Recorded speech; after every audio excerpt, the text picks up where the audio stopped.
Selamat pagi Pak Guru dan teman-teman. Hari ini kelompok kami akan mempresentasikan tentang styrofoam. Sebelum kami mempresentasikan tentang styrofoam, kami akan memperkenalkan diri kami masing-masing. Perkenalkan, nama saya Padasius Claudio Rui dari kelas 12 IPA 3. Perkenalkan, nama saya Yuni Andiani dari kelas 12 IPA 3. Perkenalkan, nama saya Sofia Nataliana dari kelas 12 IPA 3. Perkenalkan, nama saya Ujang Daryl Ramadan dari kelas 12 IPA 3. Pengertian styrofoam. Tempat makan styrofoam adalah kemasan makanan sekali pakai dari busa untuk berbagi makanan. Kata styrofoam sering digunakan untuk ekspedien atau polistiren dalam kurung ESP atau busa polistiren yang diperluas dalam kurung busa ESP. Polistirena adalah plastik berbasis minyak bumi yang terbuat dari sterna monomer. Dengan demikian, benda yang sering orang sebut sebagai tempat makanan styrofoam sebenarnya merujuk pada kemasan makanan dari busa. Cara pembuatan styrofoam. 1. Bahan dasar dari styrofoam adalah polystyrene, suatu plastik yang sangat ringan, kaku, tembus cahaya, dan murah tetapi cepat rapuh. 2.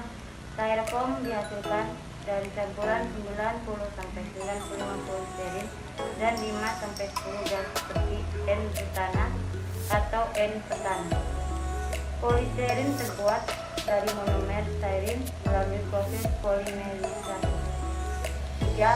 Polystyrene lalu dicampur dengan seng dan senyawa butana menyebabkan polystyrene kehilangan sifat jernihnya dan berubah warna menjadi putih susu.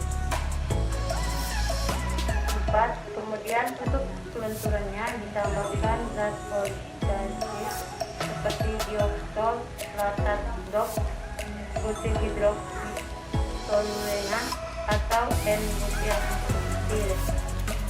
Plastik busa yang mudah terurai menjadi sel kecil merupakan hasil proses penyimpan dengan menggunakan gas klorofil PFC sehingga membentuk buih foam.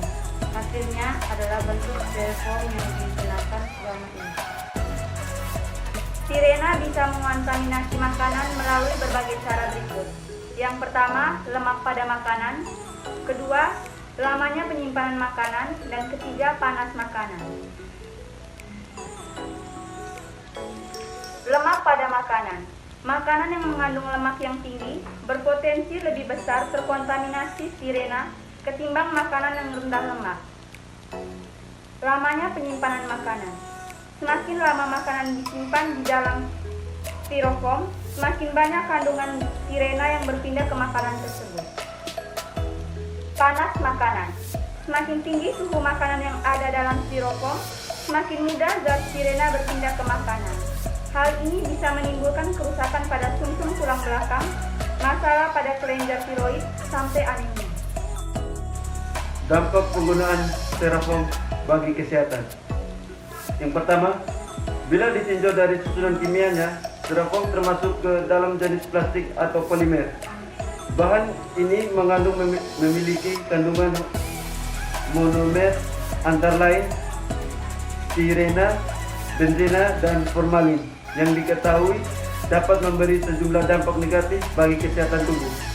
Yang kedua, kandungan styrena misalnya dapat mengurangi produksi sel darah merah yang sangat dibutuhkan tubuh untuk mengangkut saripati makanan dan oksigen ke seluruh tubuh. Yang ketiga, akibatnya fungsi saraf seseorang bisa terganggu sehingga akan mengalami kelelahan, gelisah, dan susah tidur. Yang keempat, sirena juga bisa mempengaruhi kondisi janin melalui plasenta ibu dan berpotensi mencemari ASI. Selain itu, kandungan benzena yang masuk ke dalam tubuh akan tersimpan dalam jaringan darah. Kandungan ini tidak dapat larut dalam air, sehingga tidak bisa dikeluarkan melalui urin maupun fases dan akan menumpuk pada lemak di dalam tubuh.